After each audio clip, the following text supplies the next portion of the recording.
कर्जमाफी तसेच प्रोत्साहनपर लाभ देण्याबरोबर कोकणाला हे जास्त महत्त्वाचं आहे, कारण कोकणातले लोक सगळे कर्ज परत करतात.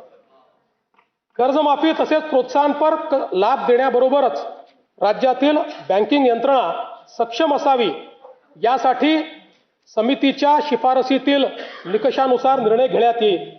शेतकरी वारंवार कर्जबाजारी न होता त्याला कायमस्वरूपी कर्जमुक्त करण्याचा शासनाचा संकल्प असून याबाबत समितीच्या शिफारसी अनुसार दीर्घकालीन उपाययोजना करण्यात येत आहेत. तर राज्य सरकारने जाहीर केलेल्या कर्जमाफीवर शेतकरी नेते रविकांत तुपकर यांनी समाधानी नसल्याची प्रतिक्रिया देत अटी शर्थी विना 5 लाखांपर्यंत कर्जमाफी द्यावी अशी मागणी केली आहे. राज्य सरकारनं आज कर्जमाफीची घोषणा केली, परंतु या घोषणेला आम्ही समाधानी नाहीये. मुळामध्ये विधानसभा होऊन 1.5 वर्ष झाले.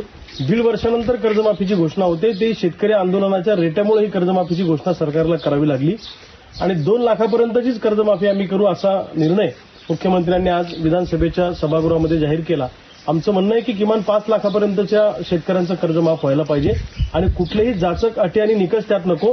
सरसकट कर्जमुक्ती झाली पाहिजे अशी आम्हा सगळ्या शेतकऱ्यांची मागणी आहे आणि त्यामध्ये कुठल्याही अटी शर्तीविना ही कर्जमाफी झाली पाहिजे अशी आमची मागणी आहे. तर शेतकऱ्यांसाठी या बजेटमध्ये काय महत्त्वाच्या घोषणा करण्यात आल्यात बघूया. पुण्यश्लोक अहिल्यादेवी होळकर कर्जमाफी योजना 2 लाखांपर्यंत थकीत असलेल्या शेतकऱ्यांना कर्जमाफी. नियमित कर्जफेड करणाऱ्यांना 50,000चा प्रोत्साहनपर लाभ. गोपीनाथ मुंडे अपघात विमा योजनेमध्ये शेतमजुरांचाही समावेश. महाराष्ट्र नैसर्गिक शेती अभियान याची सुद्धा घोषणा करण्यात आली आहे. मत्स्य संपदा योजना.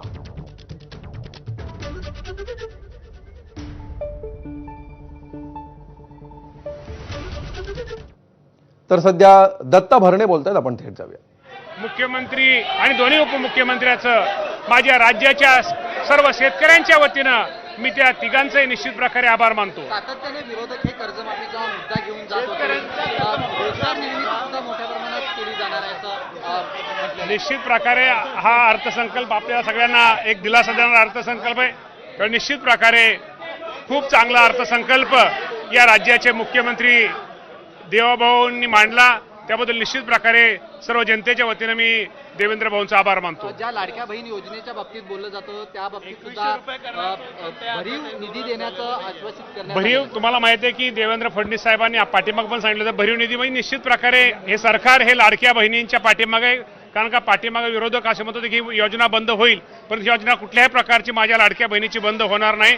माझ्या लाडक्या बहिणीसाठी खूप मोठा दिलासा आदरणीय मुख्यमंत्री दोन्ही उपमुख्यमंत्र्यांनी घेतलेला आहे. त्यामुळे 2 लाखाच्या कर्जमाफीमुळे कुठेतरी शेतकऱ्यांना दिलासा मिळेल, मात्र काही लोक वंचित राहतील असं म्हणायचं काय? नाही, ज्यांना जे वंचित जे नेहमी रेग्युलर कर्ज भरतात त्यांना पण 50,000 रुपये हे सरकारने देण्याचा निर्णय घेतलेला आहे.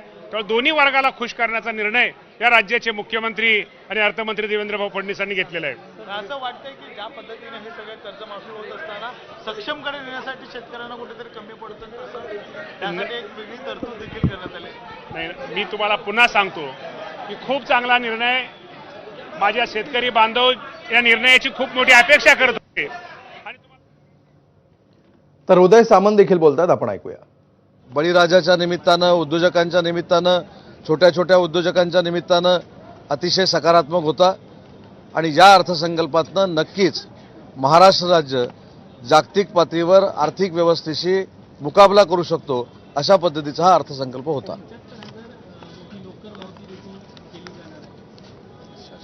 नाही, शासकीय नोकर भरती नक्की किती झाली याचा देखील उल्लेख माननीय मुख्यमंत्री महोदयांनी केलाय आणि ती सोडून पुन्हा एकदा 75,000 नोकर भरतीचा निर्णय या अर्थसंकल्पाच्या निमित्तानं माननीय मुख्यमंत्री महोदयांनी जाहीर केला. एकीकडे 3ऱ्या मुंबईची तयारी सुरू करायचा उल्लेख केला, दुसरीकडे गावातले रस्ते सुद्धा आता पीसीसी होताना पाहायला मिळणार, जे मुंबईमध्ये आतापर्यंत पाहायला मिळत होते. याचाच अर्थ असा आहे की ग्रामीण भागाचा विकास देखील शहराप्रमाणे झाला पाहिजे, ही त्याच्यातली संकल्पना आहे.